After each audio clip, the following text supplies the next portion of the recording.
Benefits of AI in procurement. Real-time decision-making with predictive insights.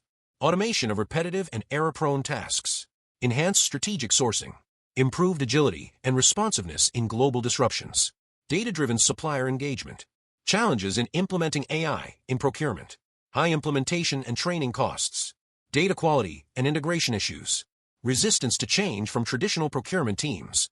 Need for new skill sets and training. If this clip got your gears turning, then you're going to love the full video on our channel, 10 minutes for supply chain, links in the description below. Don't miss it. Give this video a big thumbs up, drop a comment to share your thoughts, and don't forget to share it with your team. Hit that subscribe button and ring the bell icon for weekly breakdowns of the global supply chain. Join membership button, become a member for exclusive content, early access, and global logistics insights.